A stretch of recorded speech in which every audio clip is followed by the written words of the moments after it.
Well, thank you for having me. I'm Lenny, as Bruce introduced me. I'm fascinated by the topic of sales. I completely agree with Bruce that this is one of the most important topics in any business. You could have great technology, you could have great accountants, you could have great marketing, but at the end of the day, if you can't sell your product, if you can't sell your service, there's really not that much of a benefit. So first, who am I? So I'm Lenny. I actually graduated from Pace University in 2002. I have my bachelor's degree with finance and management. I started this company. This is actually affiliated with another company called Unlimited Furniture Group that started 10 years ago in 2004.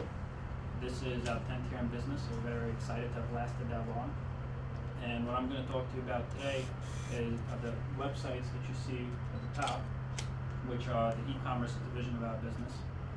We started Unlimited Furniture Group as true entrepreneurs with $1,500. We had no website, we had no real estate, we had a truck and we had a storage room, and we sold furniture on Craigslist.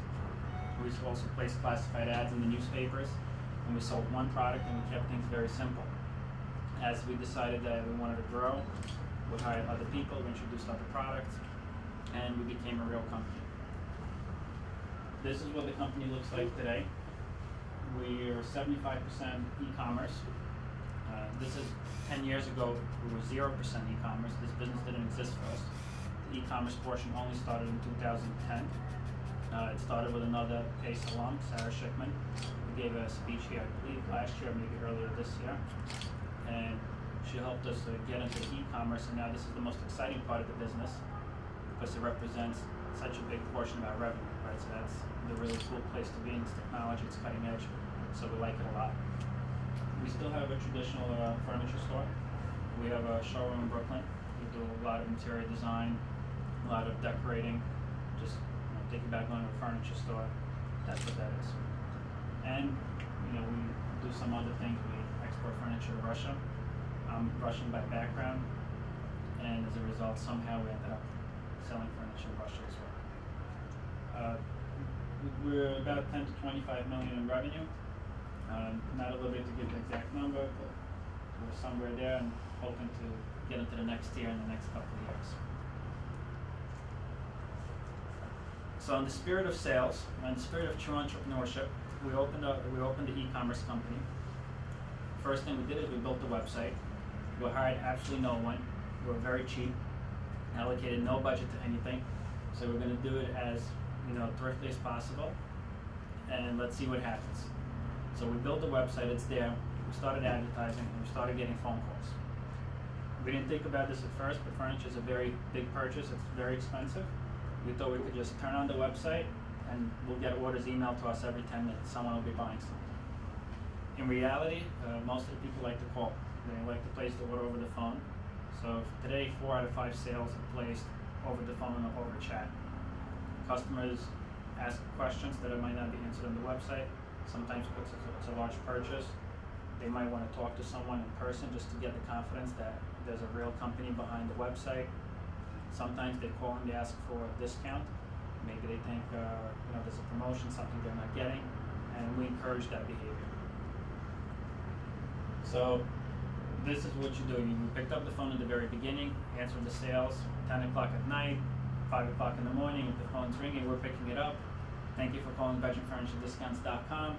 How can we help you? How can we make the sale? I think this is the best way to start, even if you're well-funded and well capitalized. As you're doing sales yourself, as you're looking to build a bigger company where you're going to outsource sales, you're going to hire a sales team, you want to know what it's like to do the sales yourself. Because what will happen a lot of the times, salespeople are a unique group of people. And a lot of times when they do sales, they might say, look, this is how we do it, this is what we see in the street. So you have to be really plugged into what's really happening, so you know more than what the salespeople know. So you can't allow them to kind of dictate how to run your business. You can't allow them to say, look, this is the situation. So it's very, very important to know exactly what the sales process is like. And I'm very surprised to find a lot of people who are so hands-off from sales, and then they don't know what's happening to their business. They might not know why sales are up or sales are down. And sales it's a science. Step 2, eventually we see that their sales, and people are calling us, so we need help. We need someone dedicated to just doing sales. We ourselves, my partner and I, are running out of bandwidth. We can't pick up every phone call because we have to process the orders, we have to do customer service. It's a digital company, it's a website, so we have to think about Google AdWords. We have to think about all the other things that take up 20 hours every day. So we hired the very first person. How did we do it? Again, we want to save money. Hiring someone is very, very expensive. We live in New York City, so salaries in New York City probably double compared to the rest of the country in terms of how much you need to earn in order to have a comfortable lifestyle. There's actually been a study on that. So we decided we're going to outsource. We love outsourcing. We outsource everything. 2 platforms to outsource: odesk.com, elance.com. Very simple platform. You go on the platform, you post your job. It's not only for sales, it's for everything. You say, look, this is what I need someone to do. This is my project. This is how much I'm willing to pay. And then people from all over the world bid on the project. You say, I'm willing to do it. This is my experience. They send their resumes. This is how much I want to charge. Maybe I'm okay with charging whatever it is that you want to pay. And so we hired our first person. We hired Monica. At this point, we weren't very sophisticated. We were just beginning. We figured we just need someone to pick up the phone, answer questions, and there wasn't that much volume. So we said at the same time, this person could do customer service. It worked out well in the beginning.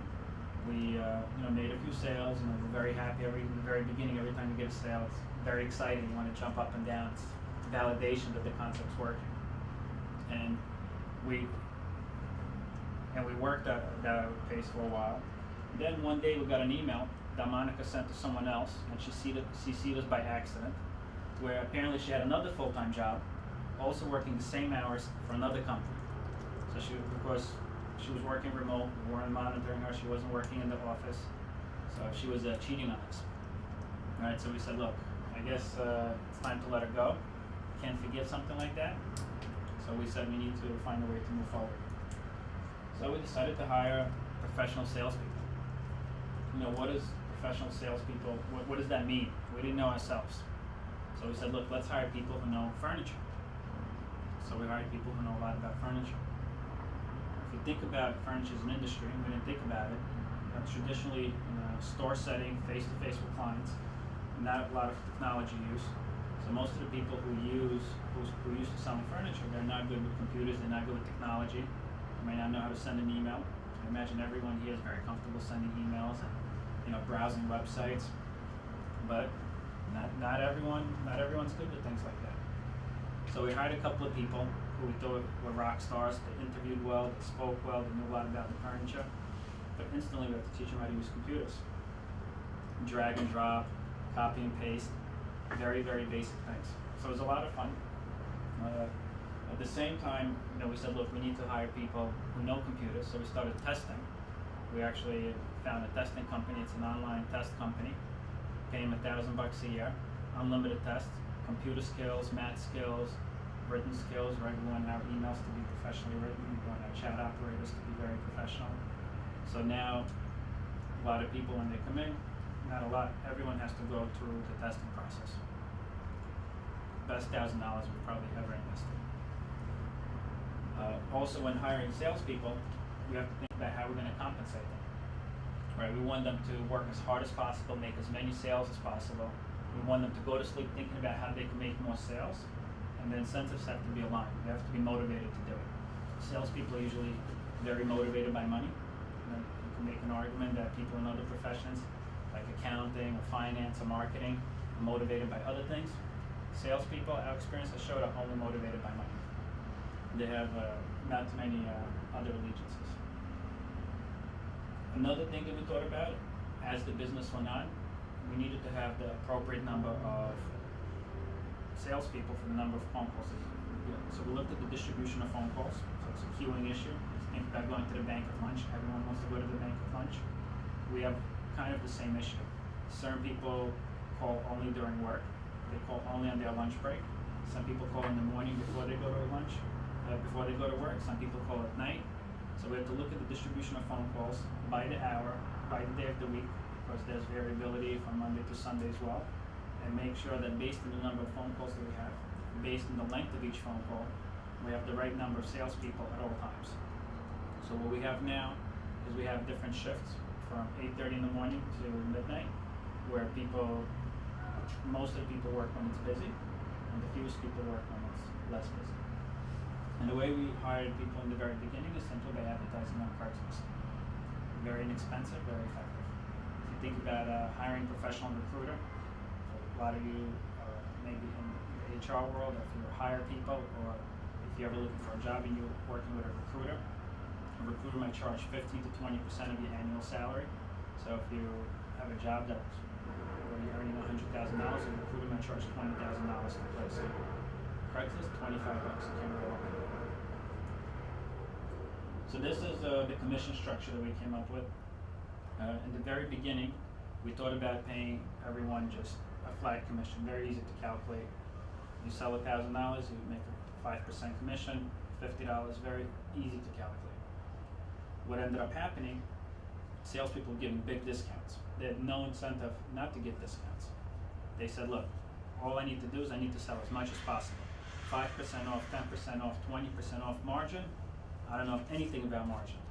All I want to do is I want to sell. So we quickly got rid of our flat commission rate, and we came up with something that's tiered and structured. So if somebody's giving a lot of discounts, their commission is very small. If someone's charging full price, they're rewarded appropriately. If you look at the trend, I don't have the charts of the trend, profitability, gross profitability, went right through the roof. Just because everyone said, look, I'm not going to discount to this level because I'm not going to make any commission, right? I don't want to work for 1% commission. So that was all the beginning. Now we need to be even more professional. We need to set a standard, a performance standard. We need to figure out what's good performance, what's bad performance. When we started, everyone does everything themselves. You're doing a good job, you're doing a bad job. There was no data to back that up. There's nothing to say, we need you to sell this much, at this price, with this margin. We just weren't doing it. At a certain point, we said, look, we need to keep track of these things.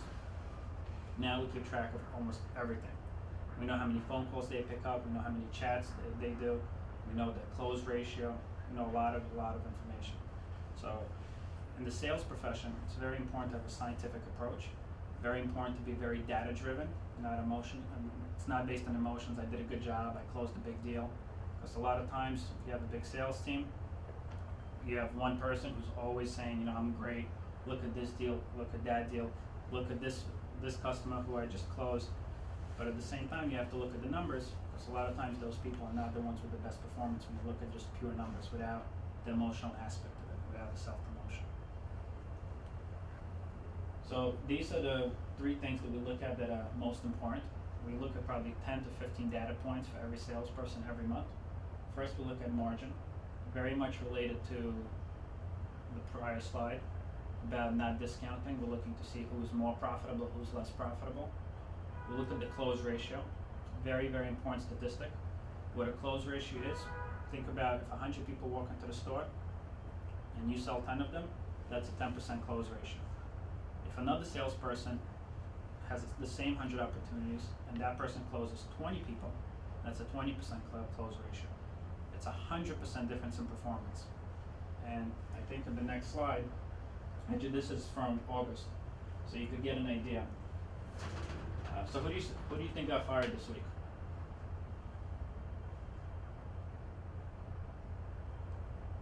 Any takers? The guy on the top. Anyone else? So it is the guy on the top. Here's why. Look at the close ratio. 6 2/3. What does that mean? He had 100 opportunities, he made 6 sales. Look at this guy. Same 100 opportunities, made 15 sales. Do I want this guy to have more opportunities? I want more people like this person. And look at this is actually not margin, this is actually markup. Look at the profitability. There's a big difference. So you can't have everyone to be an all-star. You can't have everyone who's a top performer. So you look at averages, and what we believe is that if we get rid of the people who are on the bottom and we hire new people who could hopefully perform better, closer to the average, we could continue to drive up the average. So today our close ratio is at 13%. So what we did is we got rid of this guy. So now all of these people have more opportunities. And if they could remain with these close ratios, simply by letting go of this person, we can now drive up the average close ratio. Just by doing that, the performance improves. And at the same time, if you look at the profitability, his profitability was second lowest either. So not only did he have a bad close ratio, he was giving big discounts. So something to consider. Very, very important thing, close ratio is key. Every sales industry, you always want to know closing, who's getting the most deals. Then the next thing, once they're getting the deals, you want to make sure they're not giving away the house. You want to make sure that you make the money. Manage by the numbers. Again, very kind of same philosophy. You need to have lots of data. So when you make decisions, you want to be very transparent. The guy who got fired, there were no surprises. There was no, he knew what was coming. Every month we do a review. We say, look, this is the average. This is your performance. You know, we listen to some sales transactions. We say, look, these are the things that you can do to improve. The person's improving. You know, we invest. We believe that we can make them better. If they're trying, if they're making an effort. If after a while they don't improve, we let them go. We hire someone new. That's been our philosophy, and we think it works for us.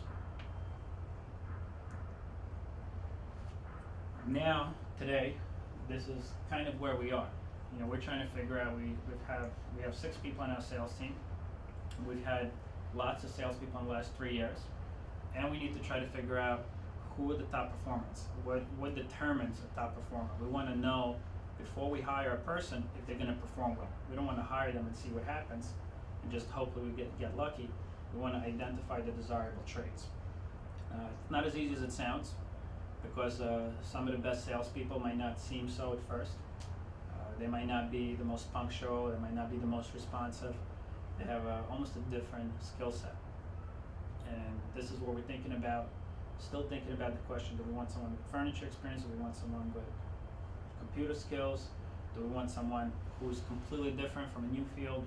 And what we're leaning towards today is we're getting away from furniture salespeople, just because it's almost impossible to find someone who's in the furniture business and who has good sales skills and who has technology skills.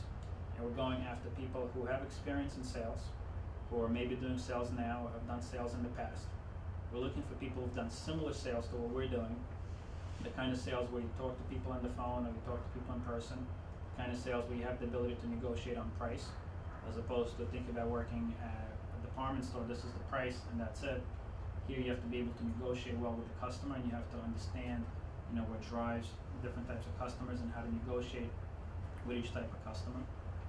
And hopefully we'll be successful. That's it. Thank you for listening.